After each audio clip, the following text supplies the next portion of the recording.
September the 1st, 1939. German troops thrust deep into Poland to win a swift and absolute victory. Barely 20 years earlier, their forefathers had also been on the march, but back into their homeland as a defeated army. In November 1918, after 4 years of World War I, Germany's Emperor, Kaiser Wilhelm II, had been forced to abdicate. His armies were being ground down by a remorseless offensive by British, French, and US troops. His people faced starvation. But already, a dangerous myth was taking root. The German generals and troops claimed that they hadn't been defeated in battle, but betrayed by their own cowardly politicians. Even so, at 11 in the morning on November the 11th, 1918, the 11th hour of the 11th day of the 11th month, World War I came to an end.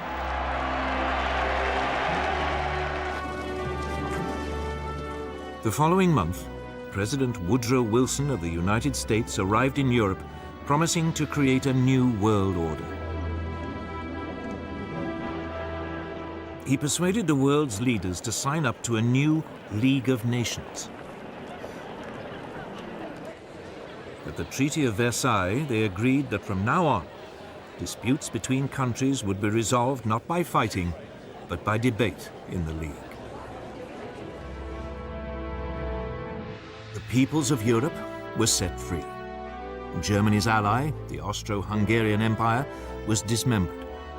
Out of it, new nations were created: Austria, Poland, Hungary, Czechoslovakia, Yugoslavia, Latvia, Lithuania, and Estonia. Germany itself was greatly reduced in size.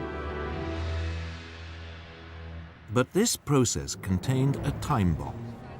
Not everyone celebrated the birth of countries like Czechoslovakia. Several of them contained substantial German minorities. One day, the desire to reunite the German peoples would come to haunt Europe. The war-torn German people also had one final indignity inflicted on them. They were forced to pay a massive £6.6 billion in reparations to France and Britain, something they could ill afford.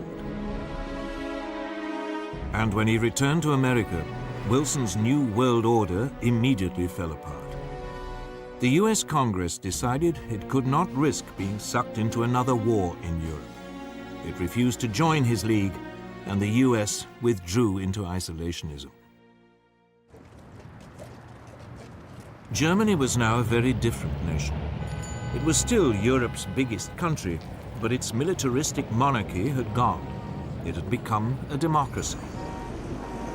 But its government, the so-called Weimar Republic, was soon struck by a series of hammer blows. Street battles erupted between extreme right-wing nationalists and communists trying to start a revolution. Then, in 1923, the country was devastated by hyperinflation, which reached hundreds of % a month. Ordinary people's savings were wiped out. This was fertile ground for a new breed of rabble-rousing right-wing politicians. Among them, Adolf Hitler. Hitler had been born in Austria. He had fought bravely as a soldier in World War I and been awarded the Iron Cross. On returning to Germany, he settled in Munich, and his fiery oratory soon enabled him to seize control of the small National Socialist or Nazi Party.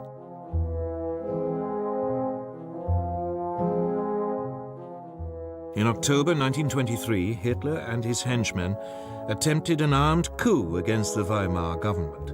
It failed, and he was sentenced to 9 months. In prison, he wrote a book, Mein Kampf, My Struggle, in which he blamed Germany's ills on the Jews and demanded that it rebuild its strength and seek new territories in the East. On his release, he set about building the Nazis into a proper, disciplined political party. From now on, he would use the democratic system to achieve power. But for the next 5 years, Weimar Germany prospered. Support for extremist parties, left and right, dwindled. Then suddenly, Hitler's opportunity arrived.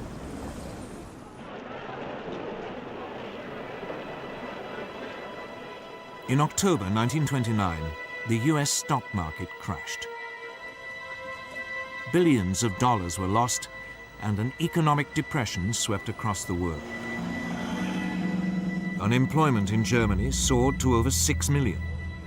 Only extremist politicians seemed to offer a solution. Wir haben ein Ziel uns gewählt und verfechten es fanatisch rücksichtslos. Politicians like Hitler. By 1931, his Nazis were a true mass movement. And they had their own brown-shirted thugs, the SA stormtroops, who numbered almost 3 million. In the 1932 elections, the Nazis became the largest party in Germany's parliament, the Reichstag. But Hitler refused to join a coalition, leaving parliament paralyzed. To break the impasse, President Hindenburg made him chancellor in January 1933, head of the government.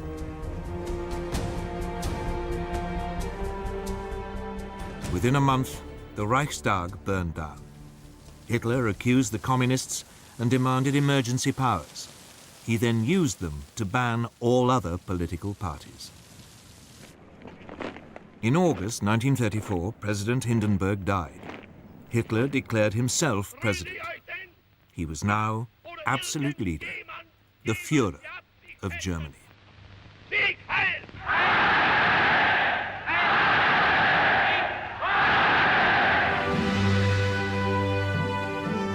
At first, there was little sign of what was to come. For the next 3 years, the Führer concentrated on rebuilding Germany's economy. He spent millions on public works, including the 5,000-mile Autobahn system, to soak up the unemployed. But in secret, Hitler was also spending lavishly on a huge rearmament program. Under the Versailles Treaty, the German army had been limited to 100,000 men. The country was forbidden to have an air force, tanks, or submarines. This small army was trebled in size. Then, in 1935, Hitler came out into the open. He unveiled a brand new air force, the Luftwaffe. It had 2,500 planes, far more than Britain or France. Unemployment plunged, and the Nazis became enormously popular. Now emboldened, the Führer made his first expansionist move. In 1935, he reoccupied the Saarland district on the French border, after it voted to return from League of Nations to German rule. A year later, he sent German troops into the Rhineland, part of Germany which had been demilitarized at Versailles. At the time, many felt that Hitler was only claiming back what was rightfully Germany's. Neither Britain nor France objected.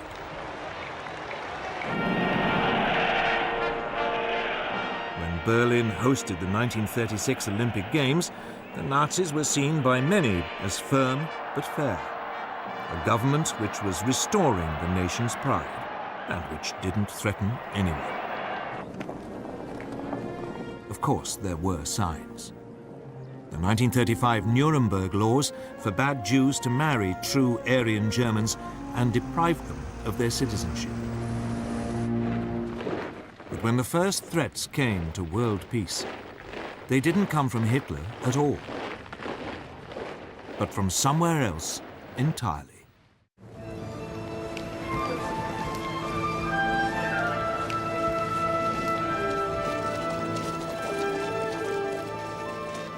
Japan, at the start of the 20th century, was already a military power. It had defeated Russia in a war in 1905, and it had fought alongside the Allies in World War I. After the war, Japan was an acknowledged world power, and it signed up to the League of Nations. But politically, it was a mess of contradictions. Nominally a democracy, the feudal tradition was still strong. Most Japanese revered their emperor as a living god and regarded him as their true leader. And the country faced major economic problems. Its population was exploding. And it had no natural resources to fuel its rapidly expanding industries. Its leaders needed solutions, and they saw them in Chinese Manchuria. Manchuria was a land of rich grain fields, with plenty of coal and minerals. It was a perfect target. Japanese troops were already stationed there. Other possible targets were the colonies ruled by the European powers: Burma, Malaya, and Hong Kong, controlled by Britain, Indochina, ruled by France, and the Dutch East Indies. But at this stage, Japan had to be cautious.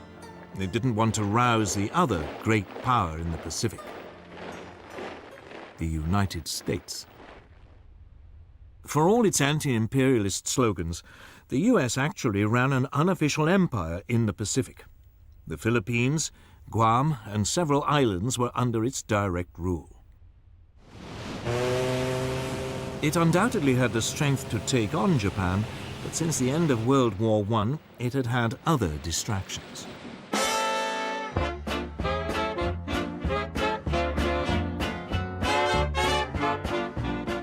This was America's Jazz Age.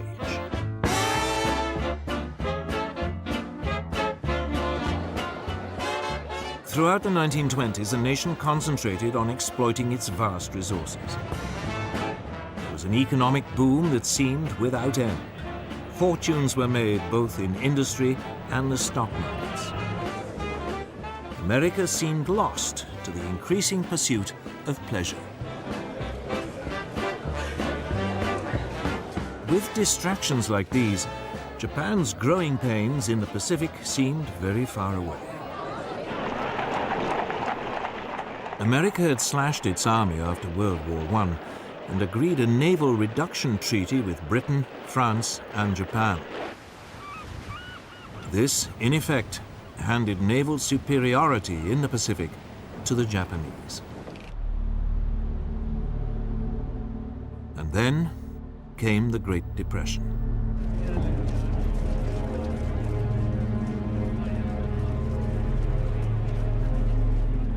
As the economic devastation spread, a quarter of the population lost their jobs. Tens of thousands were made homeless, living in shantytowns. Whereas before it had been distracted by pleasure, now America was distracted by pain. It was time for Japan to make her move.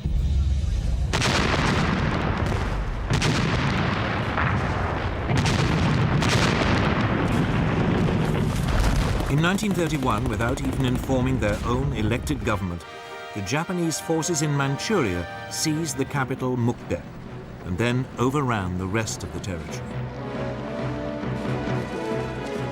A puppet state, Manchukuo, was proclaimed under a puppet ruler. Henry Puyi, the last emperor of China, who had been deposed in 1911, was dragged out of retirement.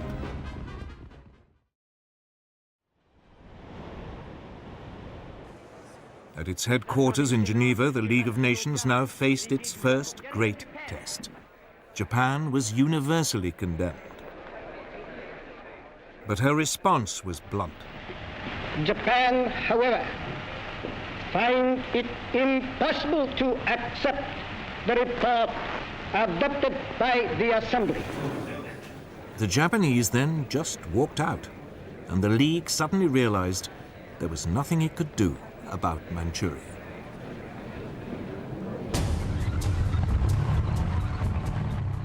Japan was declared an international pariah, but it didn't care. Its leaders had turned their eyes to further conquests in China. These were easy pickings. China was in a state of chaos.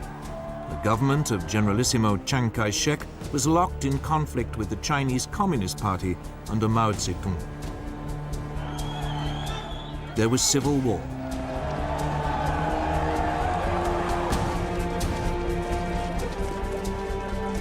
In 1936, as a precursor to invasion, the Japanese signed a pact with Hitler.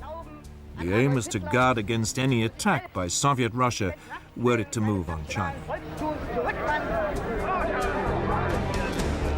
Then in July 1937, the Japanese provoked an incident with Chinese troops and invaded.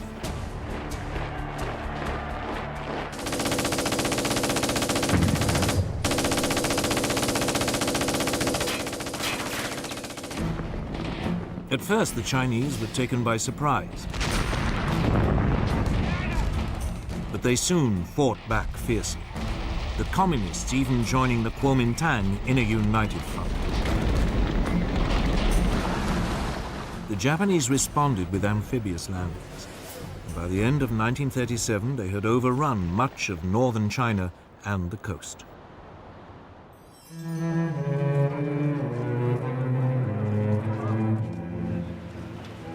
The Japanese fought this war with exceptional brutality, bombing cities indiscriminately. Westerners living in the commercial center, the port of Shanghai, were now evacuated. The city was then besieged for 3 months.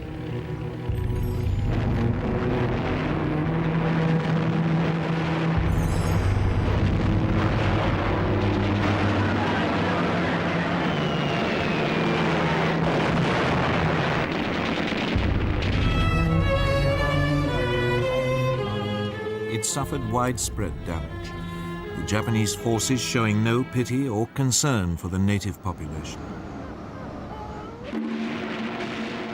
But it was after the capture of Nanking, then the Chinese capital, on December the 17th, 1937, that the Japanese forces really ran amok. Over 300,000 civilians are estimated to have been massacred during a 6-week orgy of rape and indiscriminate killing.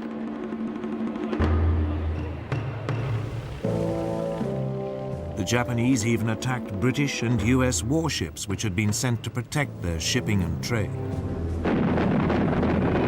The worst incident came on December the 12th, 1937. The American gunboat Panay was sunk by Japanese bombers. 50 crewmen died.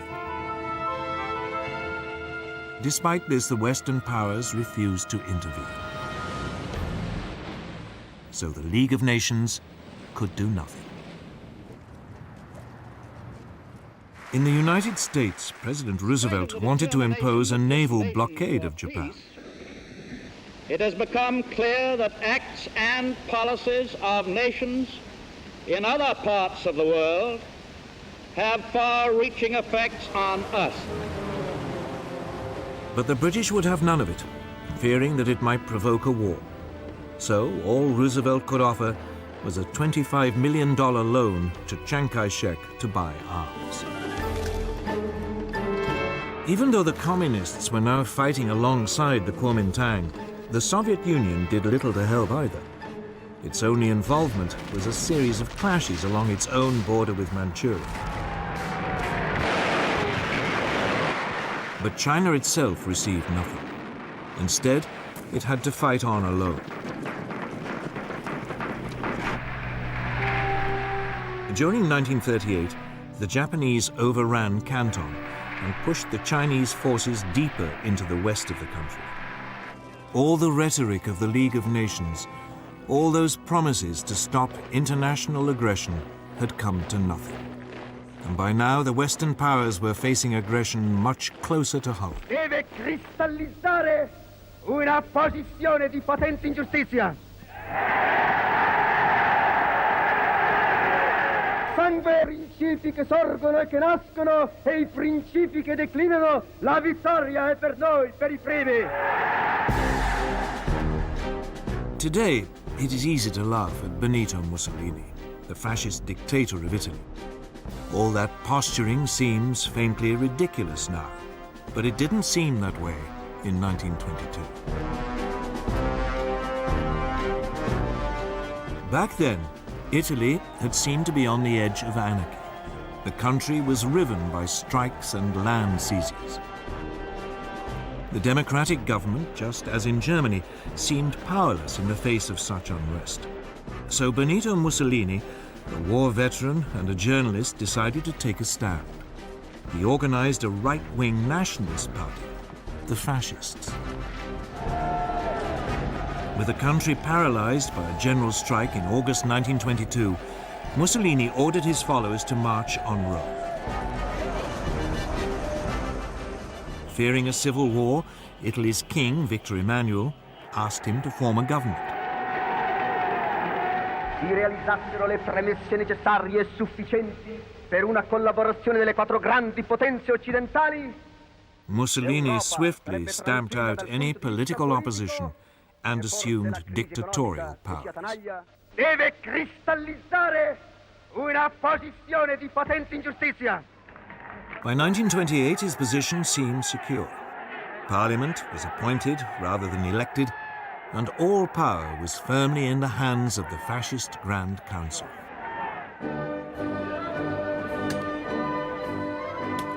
Like Hitler, Mussolini's first acts made him immensely popular. Massive programs of public works provided employment and transformed Italy's infrastructure. Corruption was rooted out and the mafia more or less eliminated. Italy's armed forces were built up, including an advanced modern air force. In the Mediterranean, Mussolini launched a powerful navy, bigger than the combined might of the British and French Mediterranean fleets. When the Great Depression came, Italy seemed to weather it better than most. Mussolini became a source of worldwide inspiration. Political leaders, not least Adolf Hitler in Germany, saw the fascist system as a role model, strong and purposeful, in contrast to the weakness of the democracies in Britain and France. But Mussolini wanted more than adulation. He wanted to recreate the Roman Empire, and he already had a target in mind for his first imperial land grab.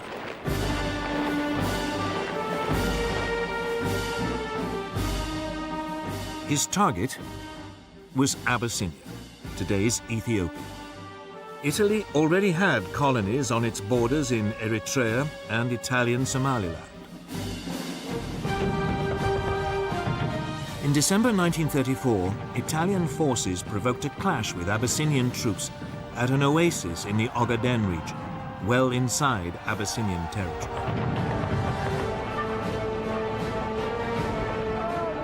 Mussolini then sent reinforcements to Eritrea and Italian Somaliland, demanding that Abyssinia pay reparations.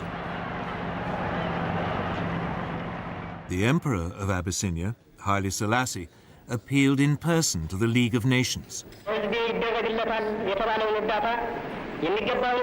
He called on it to live up to its ideals. Here was a small nation under threat from another member of the League. This was the supreme test. But the League did nothing. Britain's Foreign Minister, Anthony Eden, at least tried to broker a peace deal, but Mussolini would have none of it. In early October 1935, the Italian army invaded from Eritrea and Italian Somaliland. The primitive Abyssinian forces stood little chance against a modern army equipped with artillery and tanks.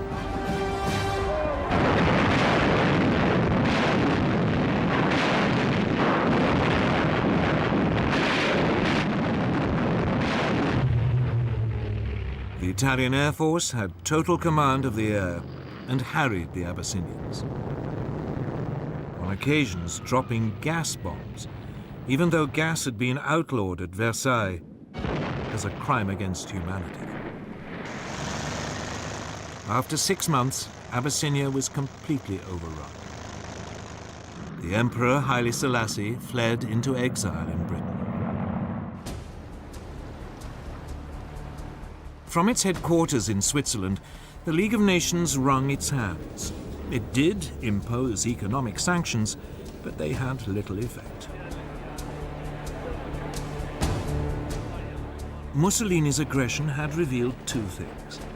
The League of Nations, that great hope for peace, was impotent. And both Europe's supposed major powers, the democracies Britain and France, no longer had the stomach for a fight.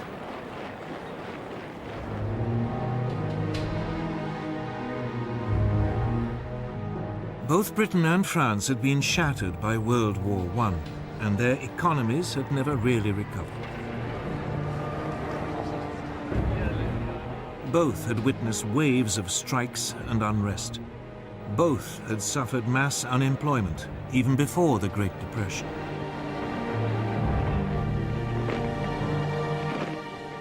Both also faced the cost of controlling empires, now swollen by taking on Germany's former colonies and the Middle Eastern territories once run by the Turkish Ottoman Empire. And above all, both had been traumatized by the horrific casualties of World War I. A succession of British leaders, Lloyd George, Ramsay MacDonald, and above all Stanley Baldwin, all resolved to keep Britain out of future conflicts. Despite horrific casualties on the Western Front, Britain had ended World War I with a large and very effective conscript army. This was immediately run down to a small professional force designed to police its sprawling empire. And when the Great Depression struck, any ideas of modernizing the army were abandoned. It meant that Britain went into the run-up to war economically and militarily weak.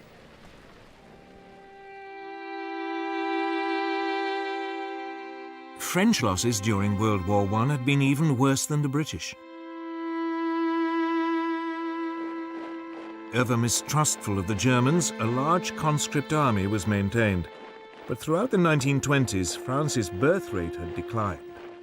It became clear that there would be a manpower shortage by the mid to late 1930s. France realized it could never compete with Germany on the size of its army alone.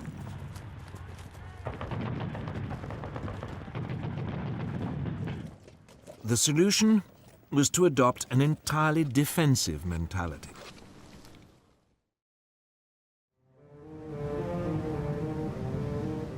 The Maginot Line, a series of fortifications, was begun in 1930 along the frontier with Germany and ran as far as the Belgian border. There, it theoretically linked up with fortifications planned by the Belgians.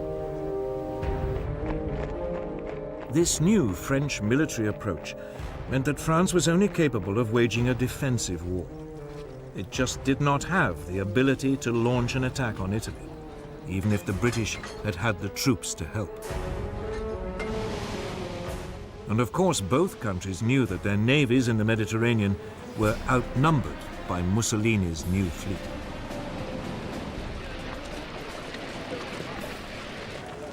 So when Italy conquered Abyssinia, it made sense for both powers to do nothing. It just seemed too remote, too much someone else's problem.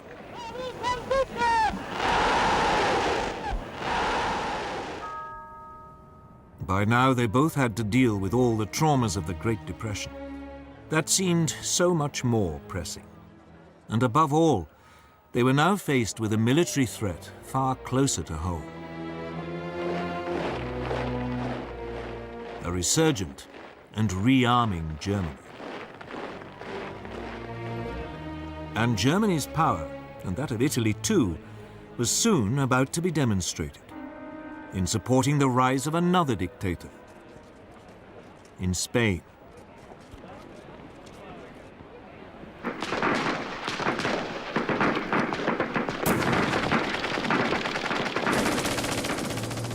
In 1936, civil war erupted in Spain.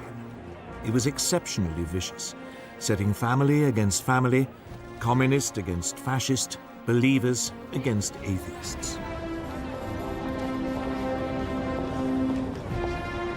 In 1931, a left-wing government had come to power determined to get rid of the centuries-old Spanish monarchy. The king was forced into exile and a republic was declared.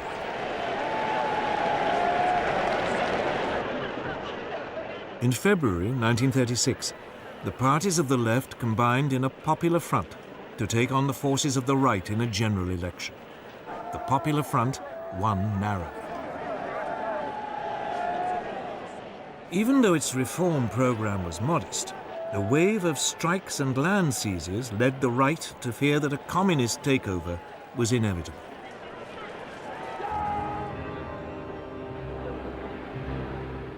Within the Spanish army, long a bastion of conservative and Catholic thinking, senior officers began to consider the possibility of a coup.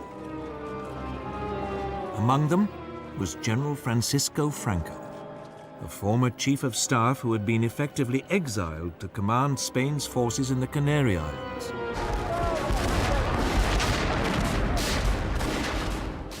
On July the 17th, 1936, the units of the army fighting guerrillas in Spain's colony in Morocco mutinied. The next day, Franco flew to join them, proclaiming a new nationalist movement which would save Spain from communism. Mainland garrisons now joined this revolt. The Popular Front responded by calling for volunteers to defend the Republic. Battle lines had been drawn.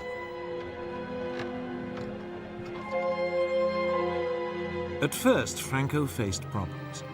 He and his army were in North Africa, and he had to get across the Straits of Gibraltar back to Spain. So he turned to the one person he thought might help: Adolf Hitler.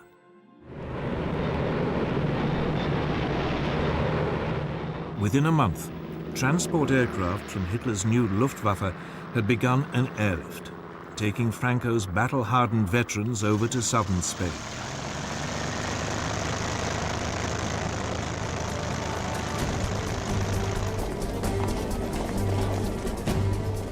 At this stage, the Republic still seemed to have the advantage. The pro-Franco military uprisings in Madrid and Barcelona were quickly crushed, leaving it in control of most of the east of the country. Franco's nationalists were confined largely to the northwest and part of the south.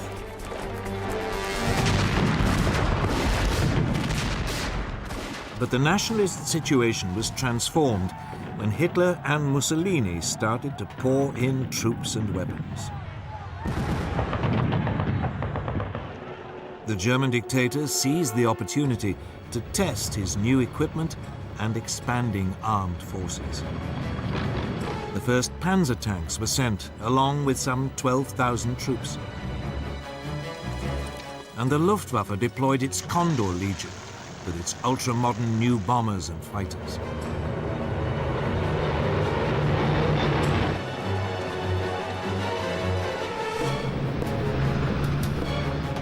Mussolini sent a so-called volunteer corps of 50,000 men and more than 700 aircraft. In vain did the Republicans appeal to Britain, France, and the Soviet Union for help. But London and Paris were scared of setting off a European war. They declared a policy of non-intervention. Cynically, both Germany and Italy signed up to this. But when it became obvious that they were still sending arms to the nationalists, Joseph Stalin, the Soviet leader, announced that he would help the Republic. Stalin's worry was the rise of fascism in Germany. Hitler had made it abundantly clear that he believed communism to be Nazism's ultimate enemy. Stalin saw the Spanish conflict as a way of keeping Germany and Italy occupied while building up the Soviet Union's military strength. About 700 military advisors were sent, along with tanks and fighter aircraft. It was something, but no match for the support Franco had received. In fact, the largest source of outside help for the Republic didn't come from a country at all, but from volunteers, the international brigades. About 30,000 left-wing Americans, British, French, and Germans signed up to fight in Spain. With their new fascist support, the nationalists were able to open two fronts, one advancing towards Barcelona from the north, the other led by Franco, pushing up towards Madrid from the south. By the end of 1936, Madrid was enveloped on three sides and virtually under siege. The fighting was intense and often accompanied by appalling atrocities against civilians. The Republicans hunted down and murdered Roman Catholic priests. The nationalists slaughtered anyone accused of being communist. German and Italian air power was used indiscriminately against civilian targets. Madrid was heavily bombed. But the worst incident came in April 1937, when the Basque town of Guernica was virtually obliterated, with 6,000 civilian deaths. The area controlled by the Republic was steadily ground down. Its forces fought with great gallantry, but undertrained and under-equipped amateurs were no match for the professional soldiers led by Franco, or for the combined modern weaponry of Italy and Germany. As the war dragged on, the fighting around Madrid became a symbol of the left's determination not to be crushed by a fascist dictatorship. But behind the scenes, the Republican alliance was falling apart. The communists and socialists wanted to concentrate on winning a military victory. But the more idealistic anarchists and syndicalists saw the war as an opportunity for a mass revolution by the workers. These disagreements burst out into the open in May 1937. Fighting broke out in Barcelona between the anarchists and communists. It was a fatal weakening of the Republican cause. By the end of 1938, the nationalists had penned their enemy into a small enclave around Barcelona, and another stretching eastward from Madrid to the coast.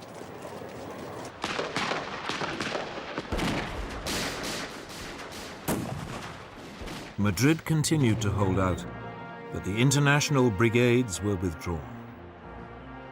More and more nations began to recognize Franco's government as his forces closed in for the final assault on Madrid.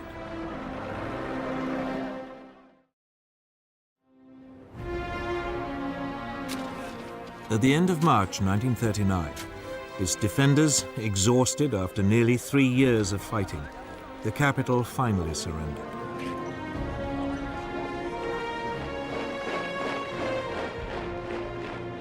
A month later, Franco formally declared hostilities at an end.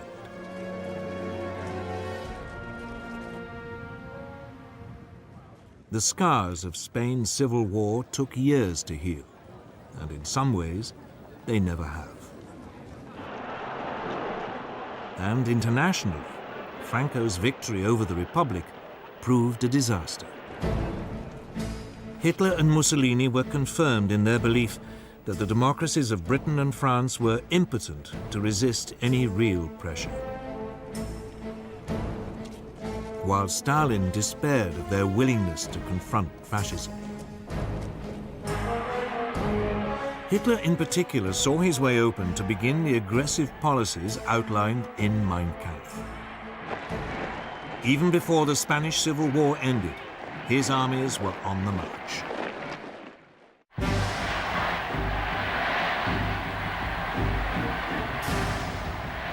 From the moment he became Chancellor of Germany on January the 30th, 1933, Hitler had begun to put his long-term ambitions into action.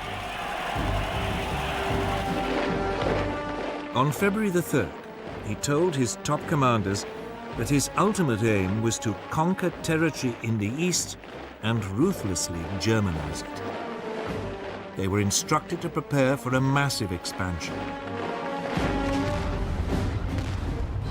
Although Germany had been forbidden tanks, a secret treaty with the Soviet Union in 1923 had allowed the development of tank designs and experimentation with new mobile armored tactics. Energetic young German officers like Heinz Guderian read the theories of British thinkers like Basil Liddell Hart and Colonel John Fuller. They even watched exercises being carried out by the British during the 1920s on Salisbury Plain. It was from these that they came up with the idea of fast-moving units combining tanks, artillery and infantry that could thrust fast and deep into enemy territory. Hitler adopted their ideas with enthusiasm. The new army was to have 3 panzer divisions. Similarly, the new Air Force, the Luftwaffe, under former World War I fighter ace Hermann Goering, had had a framework to build on. Throughout the years in which its Air Force was officially banned, Germany had kept up its design skills by building civilian machines, and gliding and flying clubs provided a reserve of potential aircraft. Hitler revealed the existence of the Luftwaffe in March 1935. He then announced that the army was to be increased to 300,000 men and conscription was reintroduced. Britain and France protested feebly at this flagrant breach of the Versailles Treaty. But soon, they reluctantly and slowly began to rearm.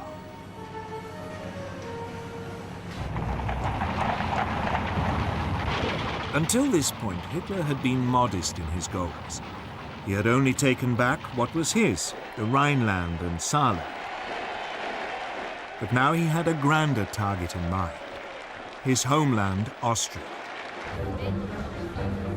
In 1934, Austrian Nazis had attempted to seize power and unify the country with Germany. The Austrians, after all, spoke German, even if they had never been part of a German state.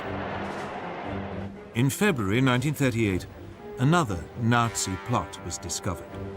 Austrian Chancellor Kurt von Schuschnigg protested to Hitler. Hitler responded by demanding that Austria stop mistreating the Austrian Nazis and unite with Germany. Die Jugend ist uns verschrieben und verfallen mit Leibesgeschehen.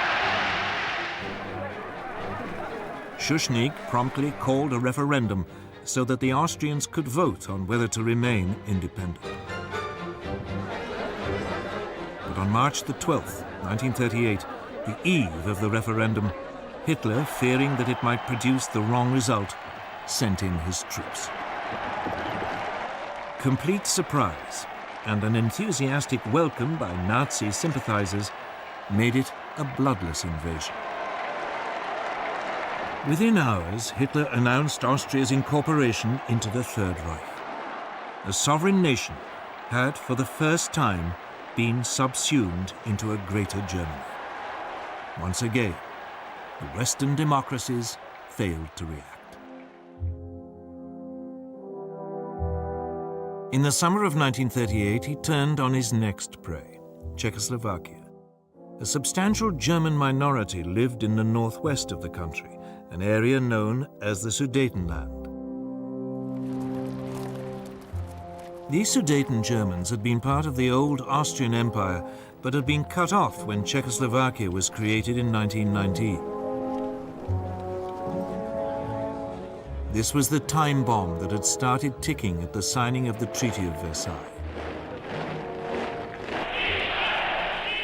Hitler encouraged Sudeten German demands for autonomy and then threatened the Czech government with force if it refused to agree. Undaunted, the Czech government ordered general mobilization and prepared to resist. The Czechoslovak army was large and well equipped, with formidable fortifications on its frontier with Germany. Hitler backed off. But then at the beginning of September, concerned that war might be imminent, the British Prime Minister Neville Chamberlain decided to act as a peacemaker. He flew to meet Hitler twice. The Nazi dictator assured him that if he could have the Sudetenland, he would make no further territorial demands in Europe.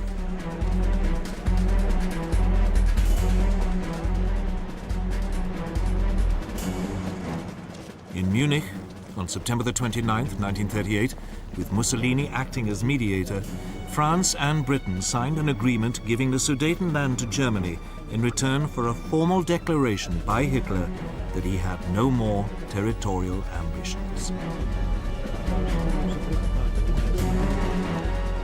Chamberlain flew back to Britain waving the piece of paper which he claimed guarantees peace in our time. And so, on October the 1st, German troops occupied the Sudetenland and seized the Czech frontier fortifications. Hitler now began sizing up his next target, Poland. Eine große Nation muss dauernd zusehen, wie gegen Recht und vertragliche Bestimmungen Angehörige des Blutes. Again, the nominal cause was a German minority marooned as a result of the Versailles Treaty. Hitler demanded the return of the port of Danzig to German control, so that East Prussia could be linked up with the rest of Germany. The Poles refused, and Hitler hesitated. He was not quite ready for all-out war, and he had unfinished business with Czechoslovakia. In March 1939, the eastern part of the country, Slovakia, which was ethnically different to the Czech lands, appealed to Hitler for help in achieving greater independence. Hitler summoned the Czechoslovak Prime Minister Emil Hácha to Berlin and browbeat him into putting his country under German protection.